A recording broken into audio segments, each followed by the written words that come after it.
Running on Empty and Empty-Headed. Part 1. The Brilliant Plan. Brian Patterson had made exactly 3 brilliant decisions in his 16 years of life. The first was switching to chocolate milk in 3rd grade. The second was learning to forge his mom's signature on permission slips. The third was happening right now, as he sat in AP Chemistry watching Molly Henderson tuck a strand of golden hair behind her ear while discussing her weekend plans with her friend Sarah. "I'm so excited about the Boston Marathon," Molly said, her voice like honey mixed with expensive vanilla extract. "My dad's running it this year. He's been training for months." That's when the brilliant idea struck Brian like a poorly thrown dodgeball to the face. He would run the Boston Marathon. He would win the Boston Marathon. And Molly Henderson would fall into his moderately athletic arms like a romance novel heroine. "Dude, you're drooling," whispered Marcus Chen, Brian's best friend since they'd both been the kids who ate paste in kindergarten. "Also, you're supposed to be taking notes on molecular bonds." "Marcus," Brian whispered back, his eyes still fixed on Molly's perfect profile, "I'm going to win the Boston Marathon." Marcus blinked. "The Boston Marathon?" "Yes." "The running thing?" "Correct. That's in April." "When's now?" "March." "Perfect. 6 weeks of training should do it." Marcus closed his textbook with a sigh that spoke volumes about their friendship. "Brian, buddy, light of my life, the Boston Marathon is 26.2 miles. I can do 26.2 miles. You get winded going up the stairs to English class. Those stairs are deceptively tall. They're normal stairs. Also," Marcus continued, pulling up his phone under the desk, "you can't just run the Boston Marathon. You have to qualify. You need to have completed another marathon within a certain time based on your age. See, it says here." Brian waved his hand dismissively. "Details, logistics, things that work themselves out for people with determination and a good heart. That's not how marathons work. That's not how anything works." But Brian wasn't listening. Molly had laughed at something Sarah said, and the sound was like angels playing tiny harps made of moonbeams and good intentions. Part 2. The Reality Check. That afternoon, Brian went for a run. He made it approximately 1/3 of a mile before he had to stop and seriously consider whether his lungs were actually trying to escape through his throat. He was bent over, hands on his knees, contemplating mortality and his life choices, when a voice called out, "You okay there, champ?" Brian looked up to see Mr. Henderson, Molly's father, jogging in place, looking infuriatingly not dying. He was one of those dads who probably drank green smoothies and used words like crushing it unironically. "Oh, Mr. Henderson, hey," Brian wheezed, trying to stand up straight and look athletic.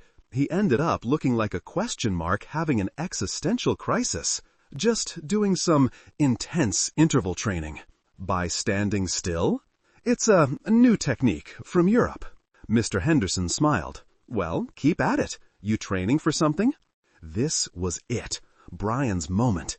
He could picture it now, casually mentioning the marathon, Mr. Henderson being impressed, inviting him over for dinner where Molly would see him in a new light, preferably one that made him look taller and less sweaty.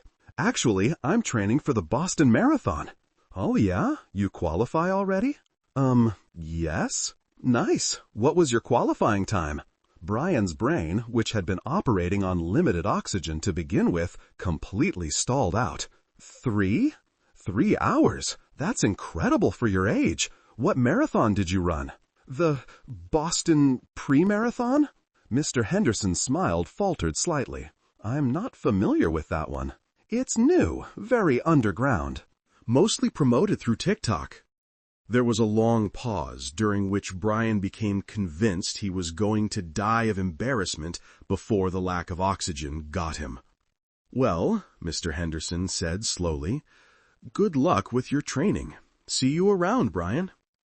As Mr. Henderson jogged away, At a pace Brian considered unnecessarily fast and showing-offish, Brian collapsed onto the nearest lawn. A sprinkler turned on, soaking him immediately. It felt appropriate.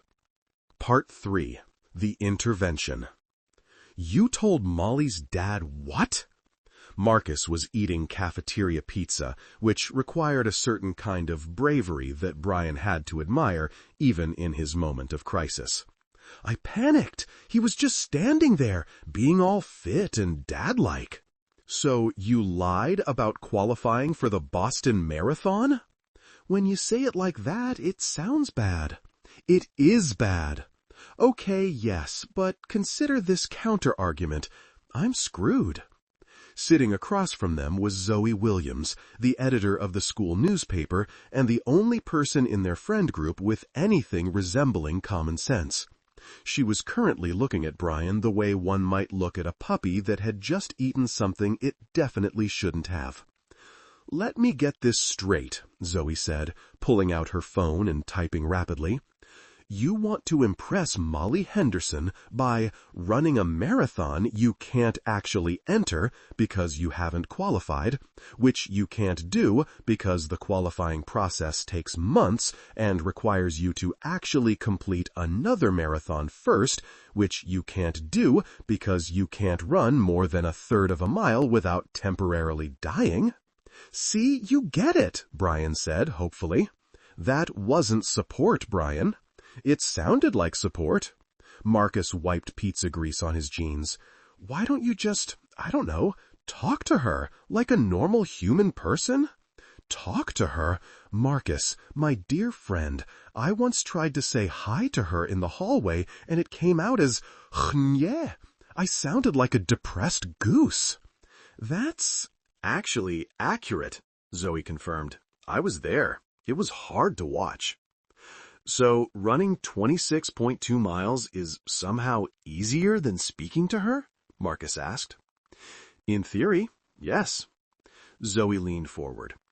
Okay, but even if you could magically qualify and enter the marathon, you understand that you wouldn't win, right? Like, people who win marathons are basically superhuman running machines who probably have gazelle DNA. I refuse to let gazelle DNA get in the way of my dreams, Zoe. That's a very stupid thing you just said. Thank you. Part 4. The training montage. That wasn't. Brian decided that what he needed was a training montage. In movies, people who had training montages always succeeded. They'd be terrible at something, then there'd be some uplifting music, a series of quick cuts showing gradual improvement, and boom, suddenly they were experts. Day 1 of training went like this. Brian woke up at 5 a.m., put on running shorts he'd owned since middle school, they were worryingly tight now, and made it to the end of his driveway before stepping on his untied shoelace and face-planting onto the pavement. His mom found him there 20 minutes later.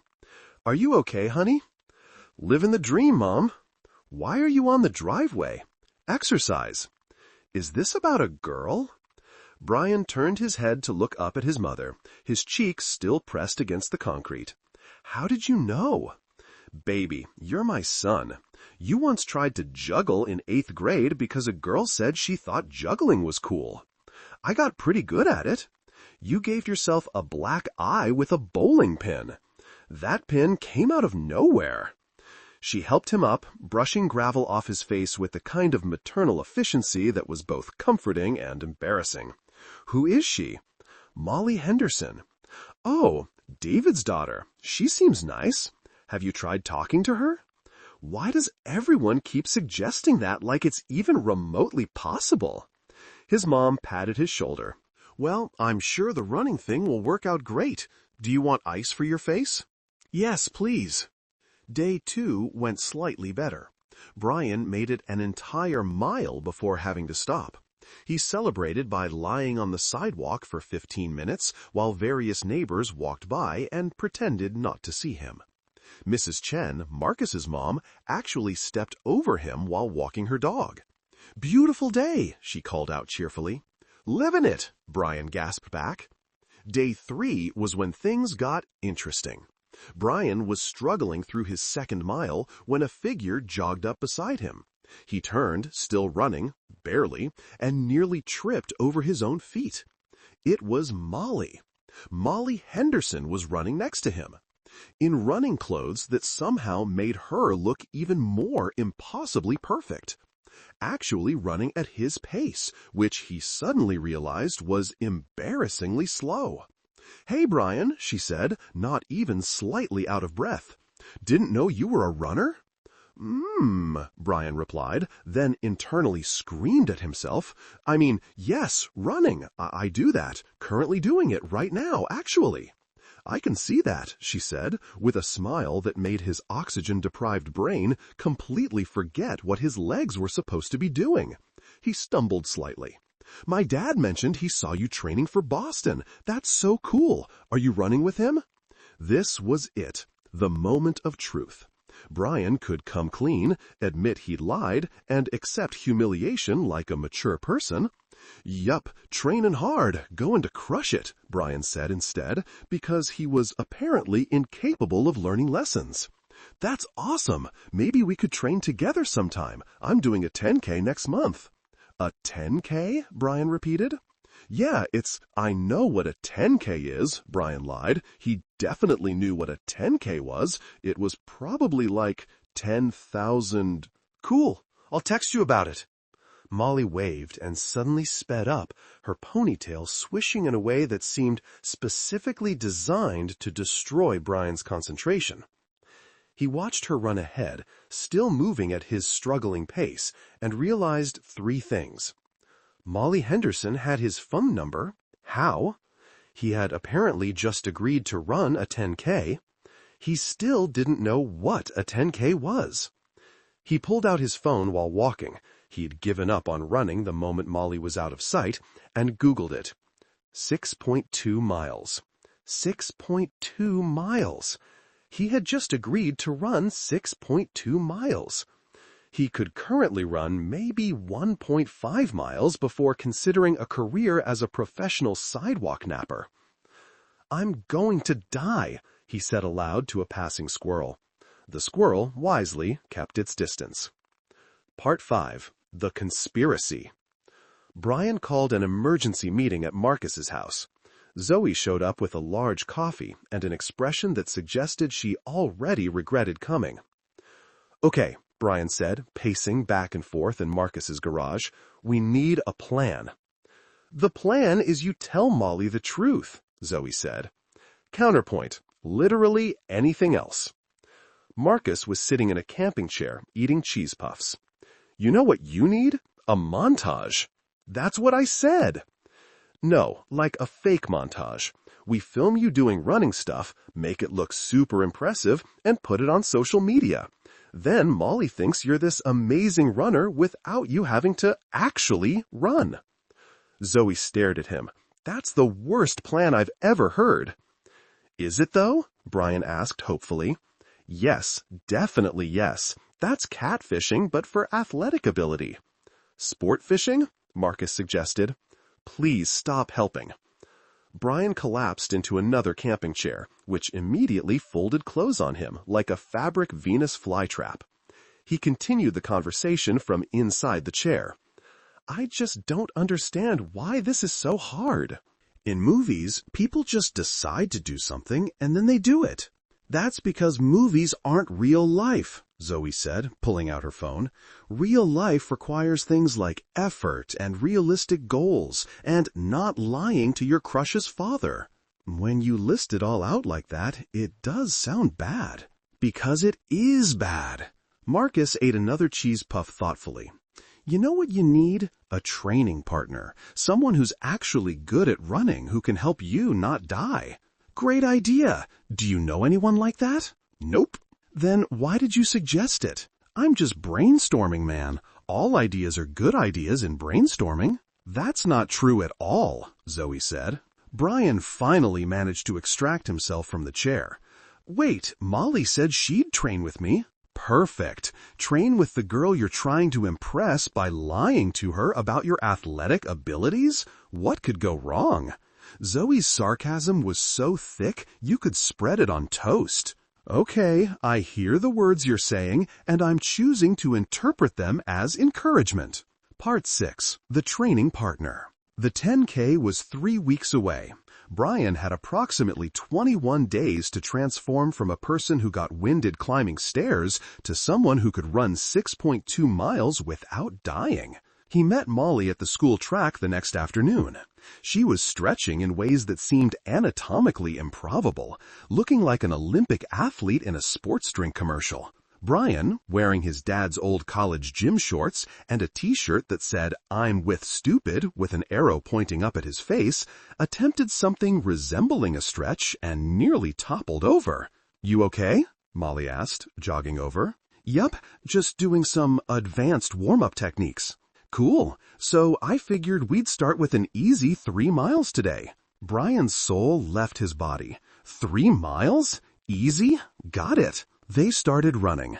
To Molly's credit, she matched his pace without comment, even though said pace could be generously described as enthusiastic walking. "So," Molly said, not even breathing hard after the first mile, "how long have you been running?" "Whew, a while," Brian wheezed. "Time is relative. Einstein proved that. Are you okay? You sound like you're dying." "This is just how I breathe.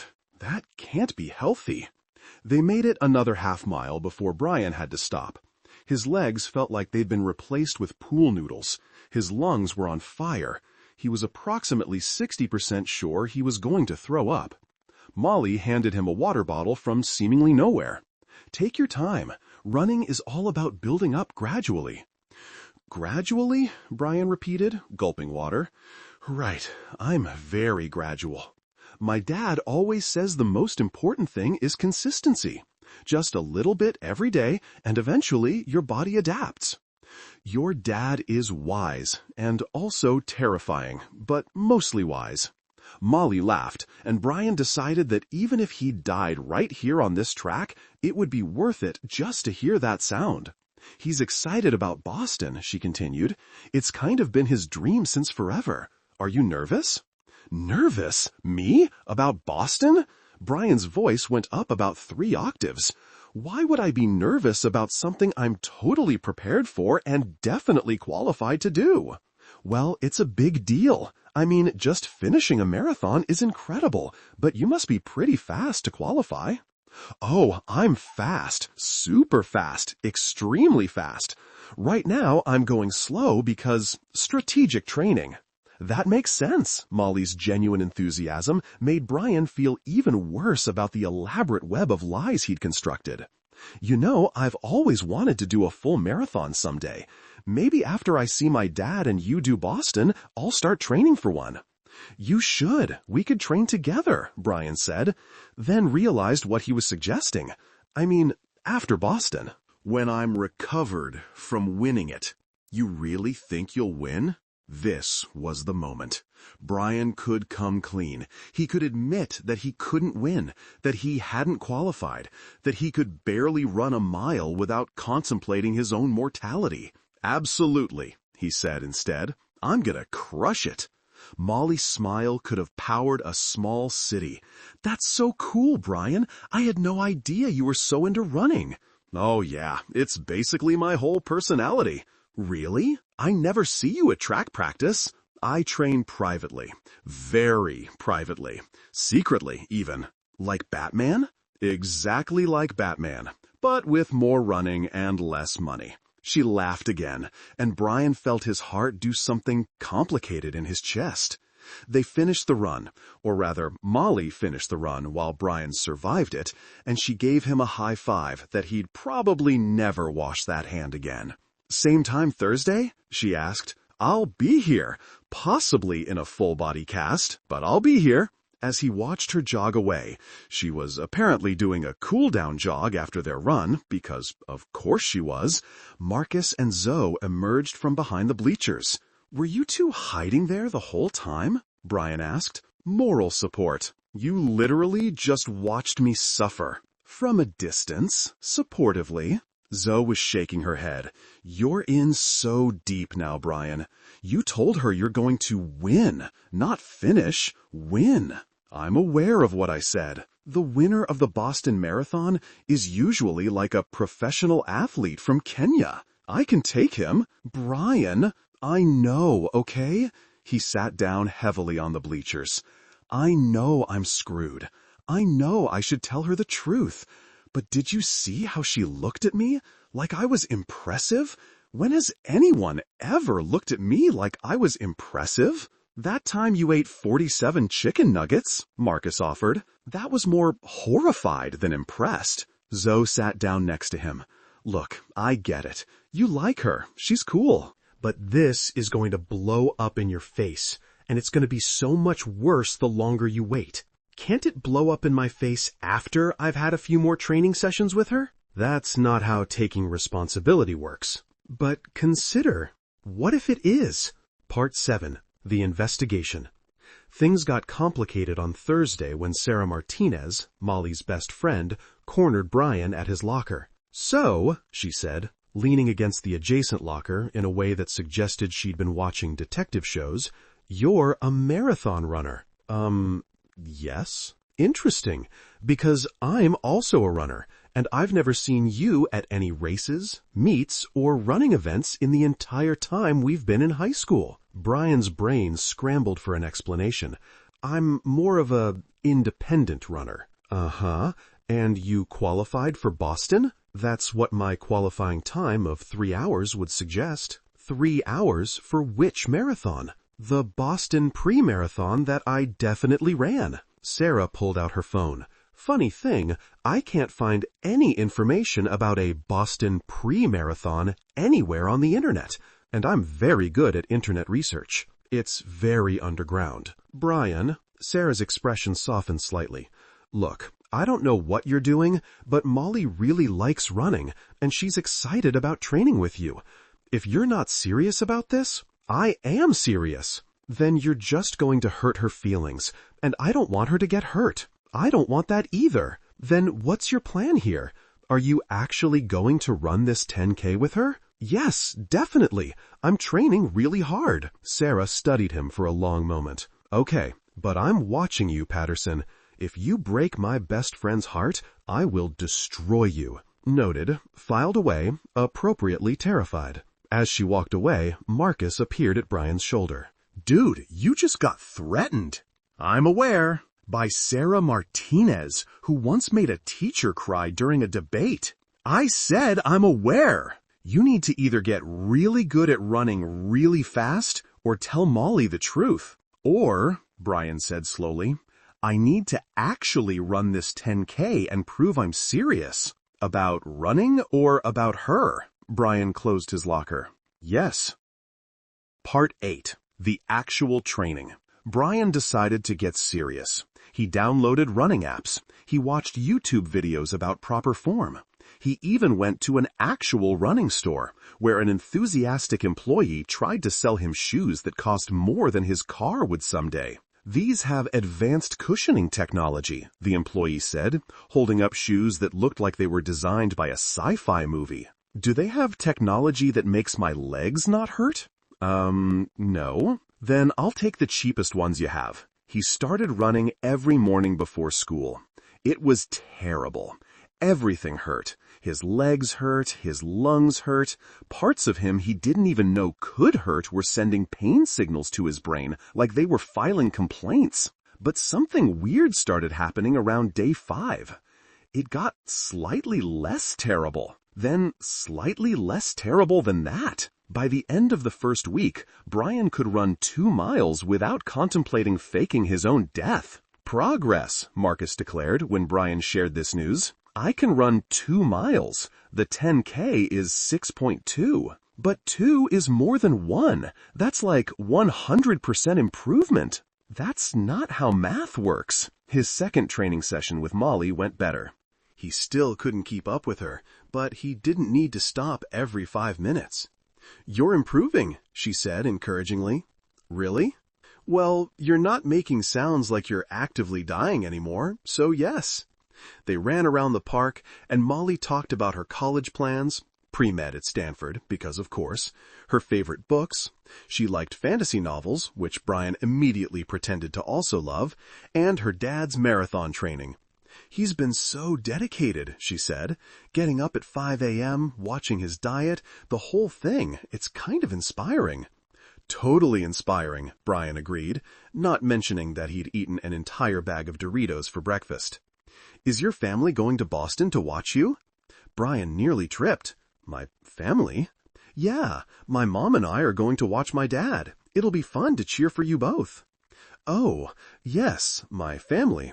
They're very supportive of my running, which I do." He was going to hell.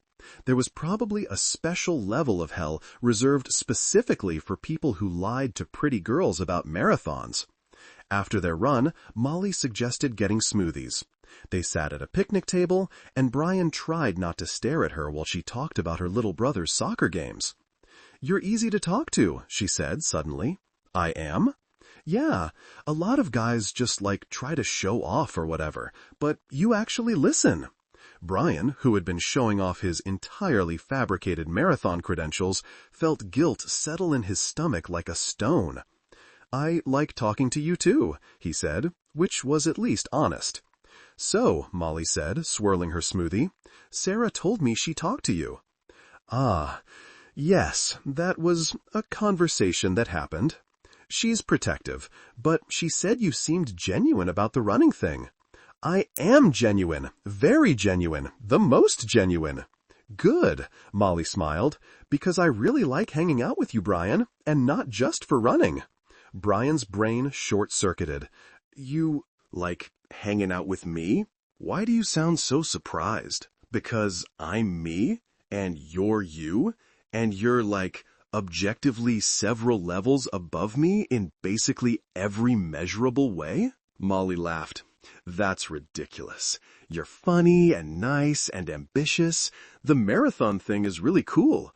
Most guys our age are just thinking about video games. I also think about video games. Extensively. Maybe too much. See? You're honest. I like that." Brian had never felt worse about lying in his entire life. Part 9. The Crisis. With 1 week until the 10K, Brian could reliably run 4 miles. This was both impressive compared to where he'd started and terrifying compared to where he needed to be. "Okay," Zoe said, pulling up a calculator during lunch. "You can run 4 miles in about 44 minutes. That's an 11-minute mile pace. Is that good?" "It's not bad for someone who started running 3 weeks ago. But you need to run 6.2 miles at that pace, which you haven't done yet." Brian put his head on the lunch table. "I'm doomed." "Look at the bright side," Marcus said. "At least you'll fail in front of everyone you know, plus Molly and her entire family." "How is that the bright side? I'm trying this new thing where I'm optimistic." "Please stop." That afternoon, disaster struck. Brian was on his longest training run yet. He was attempting 5 miles when he saw a familiar figure jogging toward him. Mr. Henderson. And he was with another runner, a guy in a professional-looking running outfit with the lean, efficient look of someone who actually knew what they were doing. "Brian," Mr. Henderson called out, "perfect timing. This is my friend Tom. He's running Boston too. I was just telling him about you." Brian's mouth went dry. "Oh, great. Tom here is shooting for a 2 finish. What's your goal time?" Brian's brain frantically tried to remember if 2 meant 2 hours and 50 minutes, or 2 minutes and 50 seconds, or possibly 250? Similar. Very similar to that. Tom's eyebrows went up. "Really? That's an impressive goal for your age. What's your training been like?" "Intense," Brian said. "Very intense. Lots of running." "What's your weekly mileage?" "Miles? Sorry?" "My weekly mileage is miles. Several of them, per week." Tom and Mr. Henderson exchanged a look. "Well," Mr. Henderson said slowly, "we're about to do a 10-miler. Want to join us? 10 miles. Brian could currently run maybe 4 on a good day with divine intervention. I would love to, Brian said, but I actually have a very specific training plan that I need to stick to. Very scientific. Lots of sports science. What's the plan for today? Tom asked. He seemed genuinely curious, but Brian felt like he was being interrogated. 5 miles at a moderate pace to build endurance without overtraining. Smart, Tom nodded. What's your moderate pace? The moderate one. As in, what's your minute per mile time? Minutes and miles. Exactly. There was a long, painful silence. Well, Mr. Henderson finally said, good luck with your training, Brian. See you at the starting line. As they jogged away, Brian heard Tom say, David, are you sure that kid qualified for Boston? Brian didn't hear Mr. Henderson's response. He was too busy having a complete panic attack on the side of the path. His phone buzzed. It was Molly. Hey, my dad said he saw you training. He and Tom were impressed. Brian stared at the message, then at the sky, then at a nearby bird that seemed to be judging him. He typed back, just trying to stay ready for the race. Another buzz. So excited for the 10K this weekend, and then we get to watch you and my dad in Boston. This is going to be so fun. Brian closed his eyes. The 10K was in 6 days. The Boston Marathon, which he couldn't actually run, was in 2 weeks. Mr. Henderson was getting suspicious. Sarah was watching him like a hawk. And Molly thought he was an ambitious, honest guy. He was going to have to come clean. But not today. Today, he was going to finish this 5-mile run if it killed him, which it very well might. He started running again and made it another mile before he had to walk, then ran another mile, then walked again. By the time he got home, he'd covered 5.2 miles. It had taken him almost an hour, and he felt like he'd been hit by several trucks, but he'd done it. He collapsed on his front lawn, and his mom came out with a glass of water. How'd it go? I'm dying. But I ran 5.2 miles. She sat down next to him on the grass. I'm proud of you, sweetie. Even though I'm doing this for a completely stupid reason, you're doing this because you like a girl, yes, but you're also actually doing it. That takes real commitment. I'm also lying to her about qualifying for Boston. His mom was quiet for a moment. Yeah, that's not great. I know. You should probably tell her. I know that too. But you're not going to. Not until after the 10K. I want to prove I'm actually serious about running. Then I'll tell her about Boston, and maybe she won't hate me. That's a terrible plan. It's all I've got, Mom. She patted his shoulder. Well, drink your water. You smell like a gym sock. Part 10. The 10K. Race day arrived with the kind of beautiful spring weather that made Brian wish he could just enjoy it instead of preparing to run 6.2 miles in front of everyone he knew. The turnout for the local 10K was bigger than he expected. There were serious runners in proper gear doing elaborate stretches. There were casual runners in charity t-shirts. There were people who looked like they could run to the moon and back without breaking a sweat. And then there was Brian, in his discount running shoes and a shirt that said, "This seemed like a good idea at the time."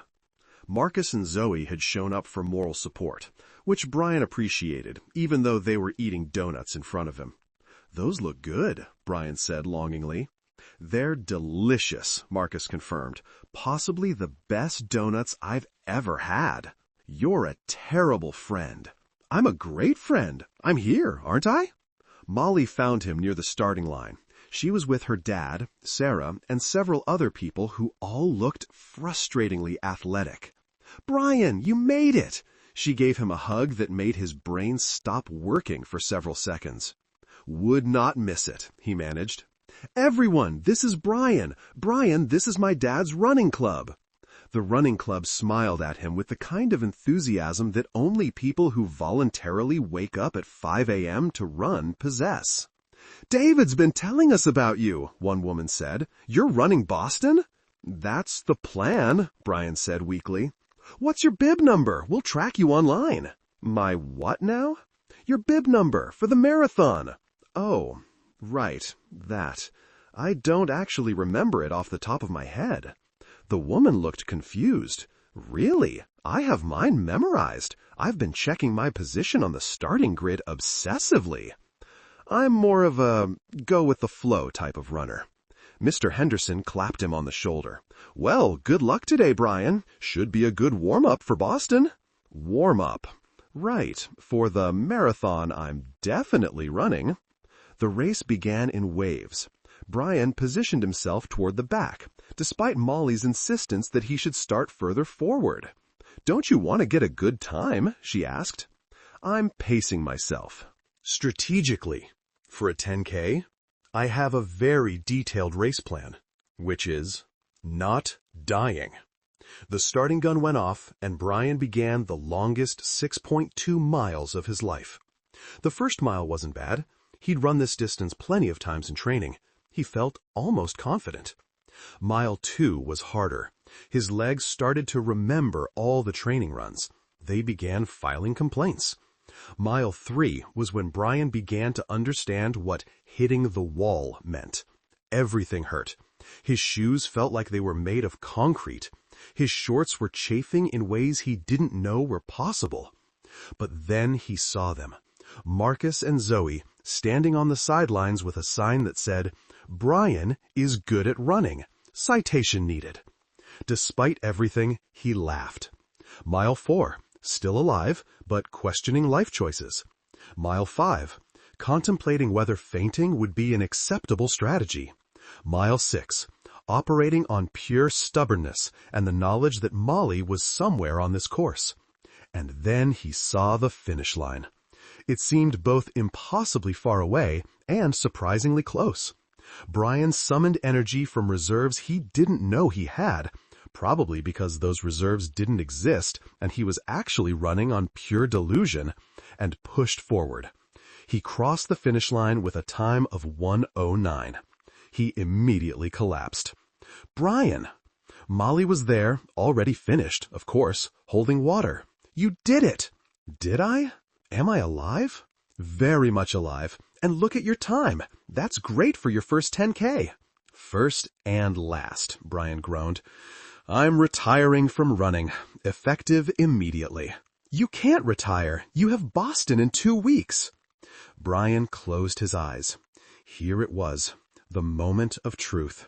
He could tell her right now, admit everything, come clean. Brian? He opened his eyes and saw Molly looking at him with such genuine happiness that his heart did something complicated in his chest. Yeah, he said, Boston, can't wait. And that's when Mr. Henderson jogged over with his phone out, frowning. Brian, can I talk to you for a second? This was it. Brian was caught. His lies had caught up with him. He was going to be exposed in front of everyone. He stood up on shaky legs. Sure. They walked a few feet away, and Mr. Henderson showed him his phone screen. I was trying to look up your qualifying marathon, he said carefully. The Boston pre-marathon? I can't find any information about it anywhere. Brian's mouth went dry. It's very underground. Brian. It's promoted mostly through TikTok. Brian. Okay. Brian took a deep breath. This was it. The truth. Finally. I didn't qualify for Boston. Mr. Henderson didn't look surprised. I figured. You did? You've been running like someone who just started running. No offense. None taken. It's accurate. So why did you tell me you qualified? Brian looked over at Molly, who was talking with her friends, still glowing from her race. Because I wanted to impress your daughter, and I'm an idiot. Mr. Henderson followed his gaze and sighed. You like Molly. Very much.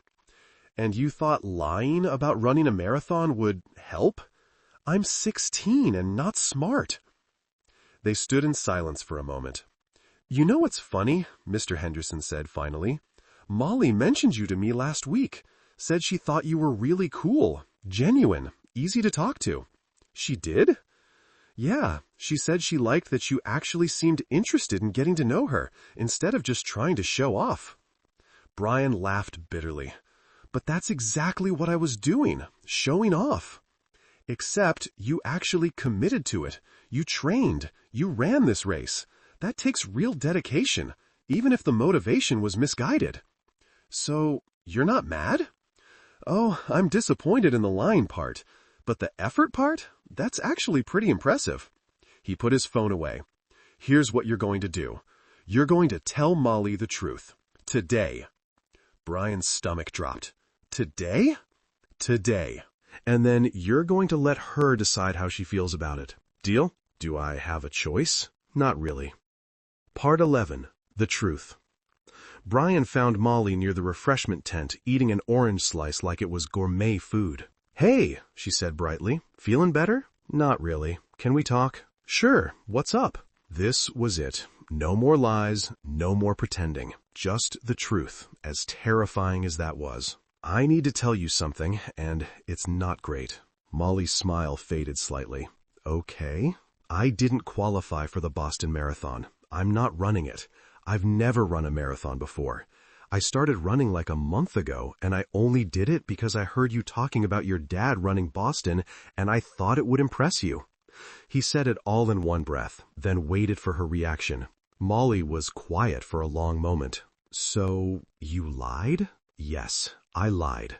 To you, to your dad, to everyone. I'm sorry. Why would you do that? Because I'm an idiot who didn't know how to just talk to you like a normal person. I've had a crush on you since like sophomore year, and when I heard you talking about marathons, my brain just short-circuited and decided that running 26.2 miles was somehow easier than saying hi to you in the hallway. Another silence. Then Molly started laughing. Brian stared at her. That's not the reaction I expected. I'm sorry, she said, still laughing. It's just, you've been running all this time, training for weeks, suffering through all those runs with me, just because you didn't know how to ask me out? When you say it like that, it sounds really stupid. It is stupid, she was smiling though. Brian, I've been dropping hints for like a month. Why do you think I kept suggesting we train together? Wait, what? I liked you. I thought the marathon thing was cool, yeah, but mostly I just wanted to hang out with you. Brian's brain attempted to process this information and failed completely. You liked me? Yes. Why do you think Sarah was so protective? She knew I liked you and didn't want you to be some jerk who was just using the running thing to mess with me. I would never mess with you. I mean, I lied to you, which is bad, but I wasn't trying to be malicious. I was just trying to be impressive, which, in retrospect, is not the same thing as being honest, which is what I should have been from the start. Molly kissed him. It was a quick kiss, just a peck really, but it was enough to make Brian forget how to form words. You ran a 10K, she said. You actually trained and improved and committed to something just because you wanted to impress me. That's kind of sweet. Stupid, but sweet. So, you're not mad? Oh, I'm definitely annoyed about the lying, but I'm also impressed by the follow-through. She smiled. You know what? I think my dad would actually respect you more for telling the truth and owning up to it than he would for just being a good runner. Really? Yeah, he's big on integrity. And also, he already figured it out anyway. He told you? He texted me like 10 minutes ago. Said you were decent enough, despite questionable decision-making skills. Brian laughed. That's fair. They stood there for a moment, and Brian realized that somehow, against all odds and logic, things might actually work out. So, Molly said, want to actual food? Not race food, but like real food. Like a date? Exactly like a date. I would love that. But I should warn you, I can barely walk right now. My legs are staging a revolt. That's okay.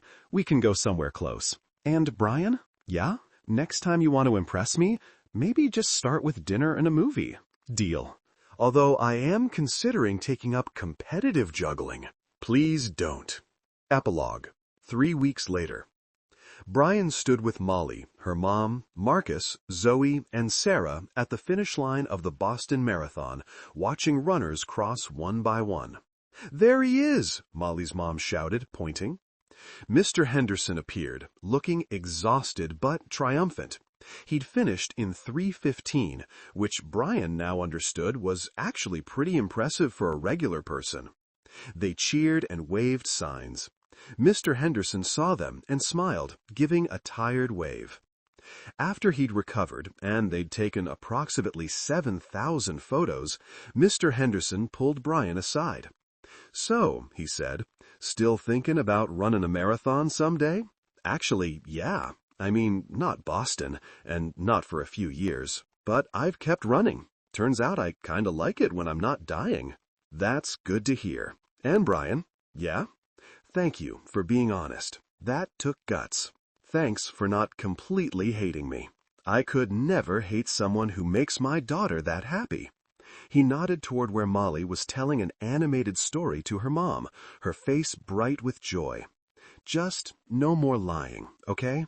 I promise. Although I should tell you, I've never actually been to Europe." "What?" "That time I said I was doing a European interval training technique, I just made that up." Mr. Henderson laughed. "Get out of here, kid." Brian walked back over to Molly, who immediately grabbed his hand. "So," she said, "movie tonight?" "Absolutely. Something with minimal running. Deal." "And Brian?" "Yeah? I'm glad you're crazy enough to have done all this. It makes for a much better story than we met in chemistry class." "We did meet in chemistry class." "Yeah, but now we have this whole elaborate backstory. It's very romantic comedy." Marcus and Zoe appeared on either side of them. "So we're all still watching Brian slowly become a competent runner, right?" Marcus asked. "Because I've gotten very invested in this character arc." "Every Sunday morning," Brian confirmed. "It's terrible, and I hate it." "But you do it anyway," Zoe said. "But I do it anyway." They walked toward the car, and Brian realized that somehow, through a series of increasingly stupid decisions, he'd ended up with exactly what he wanted. Molly holding his hand, friends who supported him while also mocking him appropriately, and a newfound appreciation for running, which was still terrible, but slightly less terrible than before.